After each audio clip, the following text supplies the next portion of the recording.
Globalisation से फायदा हुआ या नुकसान हुआ? ग्लोबलाइजेशन एक अच्छी चीज है कि बुरी चीज है? कह रहे पहले हमने जानबूझ के ही तो inward looking trade strategy introduce करी थी। क्या हुआ? अगर आप ग्लोबलाइजेशन करेंगे तो अब हमारे डोमेस्टिक प्रोड्यूसर्स को फॉरेन कंपटीशन फेस करना पड़ेगा। अब क्या हुआ उनके प्रोटेक्शन का? तो there are points in favour of globalization and there are points against globalization. But हमारे पास ऑप्शन नहीं था। कंडीशन बड़ी क्लियर थी वर्ल्ड बैंक और आईएमएफ की, जब तक आप लिबरलाइजेशन, प्राइवेटाइजेशन, ग्लोबलाइजेशन नहीं करेंगे, हाँ आपको लोन नहीं देंगे, हम आपके साथ कुछ भी मतलब कोई हम आपकी हेल्प नहीं करेंगे। The process of globalization through liberalization and privatization policies has produced positive as well as negative results both for India and other countries. In favor, points in favor of globalization, what were the advantages of globalization? Greater access to global markets. आप किसी भी country से कुछ भी trade कर सकते हैं. Advanced technology why? Because you can import technology from any country. कोई restriction ही नहीं है, आप import कर सकते हो। अगर ये प्रोजेक्टर है, लैपटॉप्स हैं, कितनी सारी चीजें हम imported यूज करते हैं, और imports होने की वजह से सप्लाई बढ़ती है तो कंपटीशन बढ़ता है तो प्राइसेस भी कम हो जाते हैं चीजों के। कंज्यूमर्स का तो फायदा ही होता है, उनके पास ऑप्शन बढ़ जाते हैं।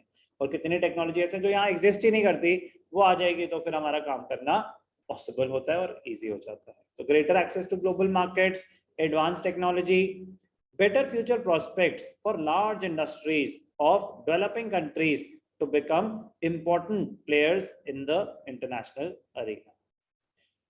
Better prospects for skilled people across the globe to increase their earnings by utilizing their skills.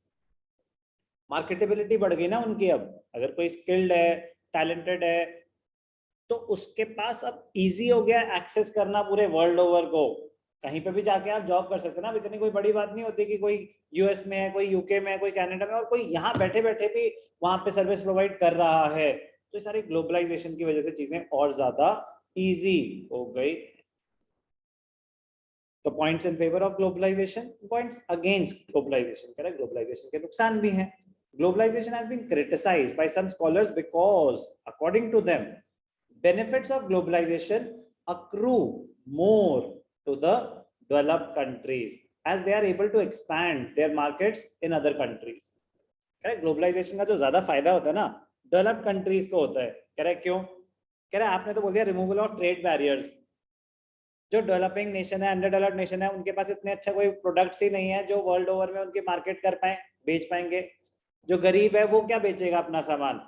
Advantage किसको होती है? जो डेवलप्ड नेशंस है उनके high quality products, luxury products वो पूरे वर्ल्ड ओवर में बेच पाएंगे। तो बात समझ आई कि क्या फायदा होगा उनका? हम उनसे ज्यादा सामान खरीदेंगे या वो हमसे ज्यादा सामान खरीदेंगे? हम उनसे, क्योंकि वो बेटर क्वालिटी प्रोडक्ट्स बना रहे हैं। जब तक हम बेटर क्वालिटी प्रोडक्ट्स ना बना लें, हमारा फायदा ज्यादा नहीं होगा ग्लोबलाइजेशन में।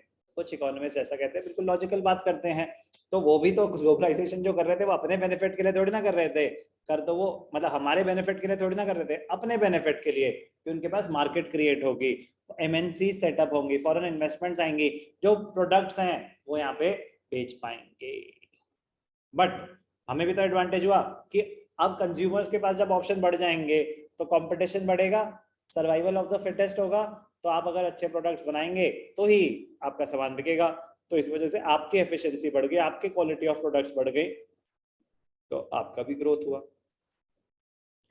Globalisation compromises the welfare and identity of people belonging to poor countries. Globalization compromises the welfare and identity of people belonging, उनके बेनिफिट के लिए सच कोई वो नहीं ये स्टेप्स लिए जाते। वो बोला जाता है कि हाँ world economy, we will make the entire world one nation. कितनी सारी डिस्क्रिमिनेशन होती हैं, कितने सारे पॉलिसीज ऐसी होती हैं जो फेवर करती हैं किसको? डेवलप्ड कंट्रीज को। Market driven globalization increases the economic disparities among nation and people. अब क्या होगा? इट इज बेनिफिटिंग मोर, मतलब the developed nations are being benefited more by such policies. Rich becomes richer. किसका सामान ज्यादा बिकेगा? जो बेटर क्वालिटी प्रोडक्ट्स बना रहे हैं। तो कॉन्सेंट्रेशन ऑफ वेल्थ अगेन होगा, तो जो डिस्पैरिटीज थी वो और ज्यादा वाइडन हो जाएंगी। बढ़ जाएंगी। कोई भी doubt? As a result of globalization MNCs have gained strong position in developing countries, due to which domestic companies are forced to face stiff competition. अब यहाँ पे कितनी सारी ब्रांड्स खाने की आ गई हैं, फॉरेन ब्रांड्स, कपड़ों की आ गई हैं, तो कंपटीशन होगा कि नहीं होगा? बहुत सारी चीजों में आ गए हैं, कार ऑटोमोबाइल इंडस्ट्री में आ गए हैं, तो कंपटीशन तो फेस करना पड़ेगा, तभी ये इंप्रूव भी करेंगे। कोई खरीदेगा नहीं सामान तो अपने आप अकल आएगी कि बेटर क्वालिटी प्रोडक्ट्स बनाएंगे तो बच जाओगे। यस और no? There are points in favour of globalization and there are points against globalisation.